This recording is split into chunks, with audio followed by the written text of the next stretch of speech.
Hi, welcome to the channel. My name is Eric. I do kind of just educational and day-to-day life, of what goes on in the mental health field and with mental health illnesses, excuse me. So I thought I'd talk today about kids. Why kids?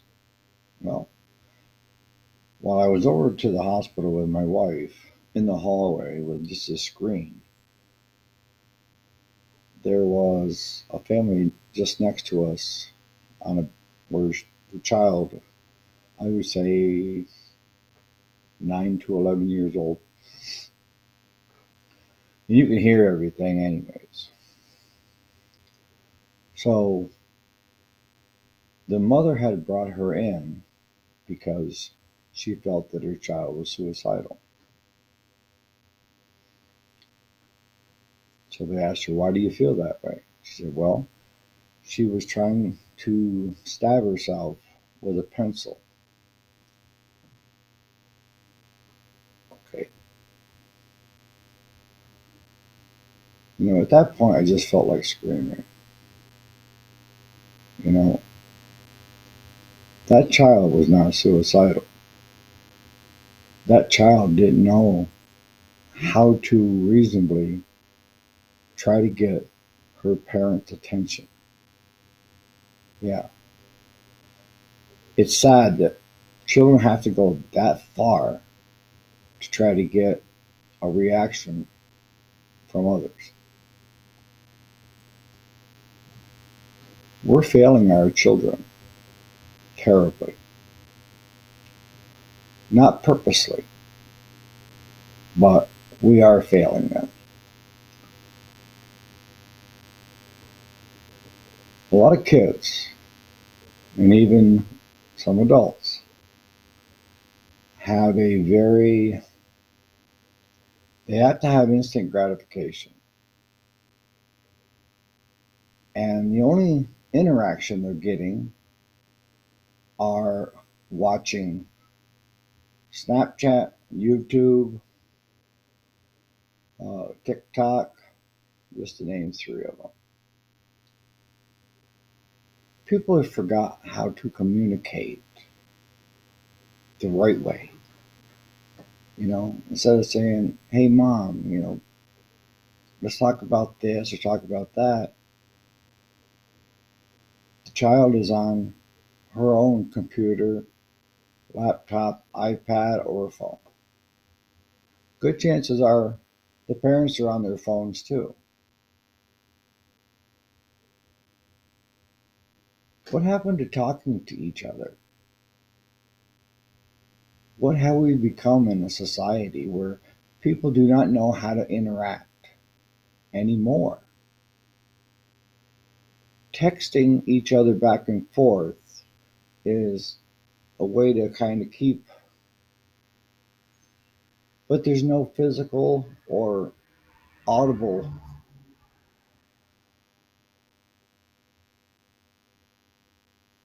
interactions. What do I mean by that? I mean, instead of texting someone, why not just call them? Better yet, why don't you visit them? Texting is impersonal.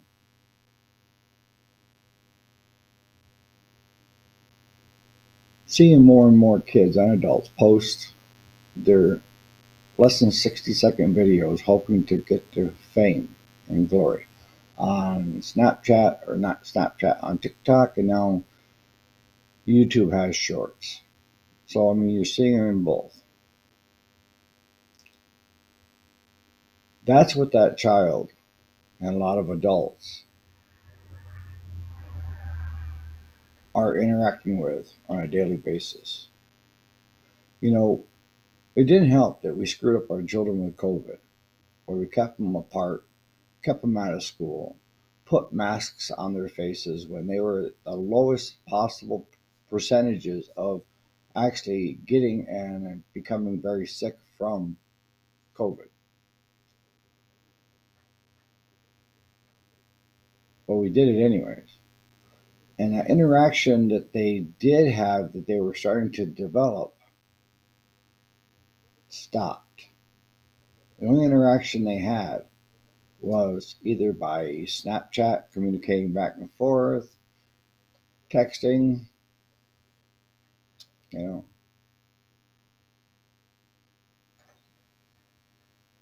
So, what can we do about it?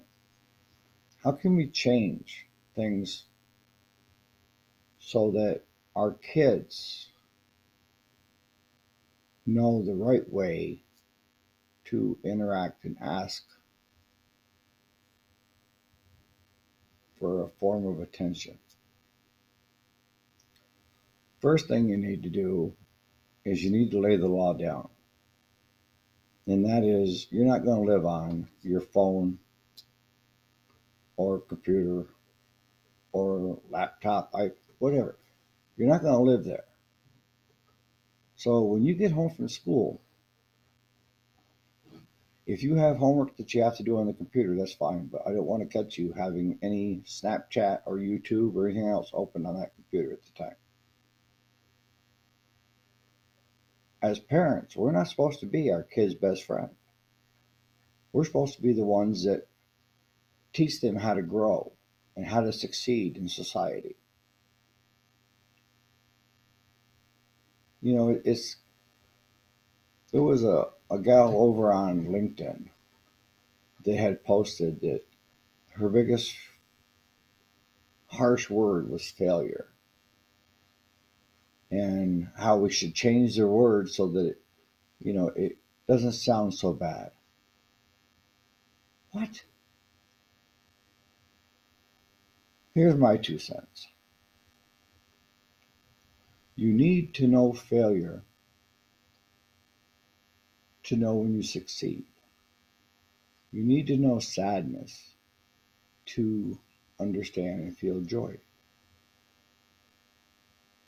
You have to lose to know what it's like to win.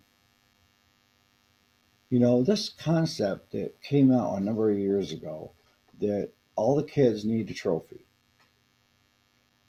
You were doing nothing positive for your child with that mentality. You're not teaching them to strive, to excel, to be the best. And when I say that, you take a quarterback for the Chiefs, and you take a doctor in the healthcare world. Winning the Super Bowl is no more important in being a good quarterback than the doctor who found a cure for something in the mental health. Each one of them had failed, I guarantee it, and they had learned from their failures and kept building. That's how we grow. We need to understand it's okay to fail. Failure is not a bad word. It's what you do once you fail. If you give up, I don't know what to tell you. But when you fail, the right way is to figure out, what was it that I did that caused me to fail? Did I not study enough? Did I not practice enough? Did I not, you know, what did I do to improve myself? And that's what you should be teaching your child. You should be telling your child it's okay to fail. It's okay to learn. It's okay to lose. Be a good sportsman. And when you win, it'll be that much more enjoyable being a good sportsman. So you should be teaching your child how to act the correct way to get what they need. If your child is mom, mom, mom, and you're on your phone watching Snap or TikTok or YouTube shorts or you're texting to a friend or you're what have you, put the phone down. Listen to your child. Show your child that all that he or she has to do is say, "Hey, mom, can I talk to you? Hey, mom, I got a question. Hey, mom, I'm having a problem with my homework." If you're sitting there with your phone and you're like, "Don't bother me, go do your homework. Can't you see I'm busy?" What are you teaching your child? You're teaching your child that she has to go or he has to go to extremes just to get a response from you. That goes back to the child that was in the ER. That child felt that she had to go that far to get attention from her mom instead of getting the correct way to get attention, which would be by how you relate with your child and your children. They only grow up once, and you're the teacher. I know, back when I was in school, that was years ago, by the way, you know, the school had permission from my grandmother. I lived with my grandparents, and she was a school teacher.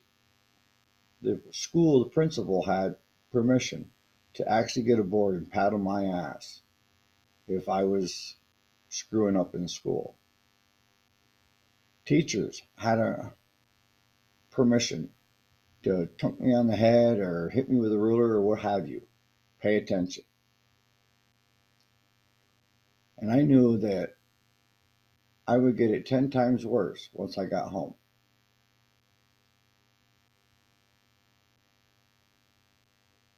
We have taught that the school is the teacher and the parents cannot discipline their child, or they are called, abusing parents. No, it's not. It's called parenting. You need it as a parent, you need to take that back. Take that right back. School is not there to raise your child. You are the one raising your child. You are the one that can pick what school that child goes to. The teachers don't always know best for what your child needs. So I'm going to end it there. If you have any questions or comments, put it in the content. I mean, I'm probably going to ruffle a few feathers, but that's okay if that's what it takes to get some changes. If you like the content and the direction I'm going with it, could you please like and subscribe? That way YouTube will show it to more people. I think more people need to hear this. I'm a grandfather of 7 grandkids. And knock on wood, my kids are parenting the correct way for the most part. Let your kids be kids. Let your kids go outside. Take the devices away from them. Let them enjoy socializing outside with each other. Let them try to experiment. Let them find themselves. Let them fail. And talk with them about why they fail and how they can do better the next time and the next time. Everyone that's successful in life and in business has failed umpteen times. The difference is they've learned from their mistakes and did it better the next time. Yeah. So on that note, I hope you're having a great day, and I hope you enjoy what we have to say on the channel in the comments. All right. You guys have a great day.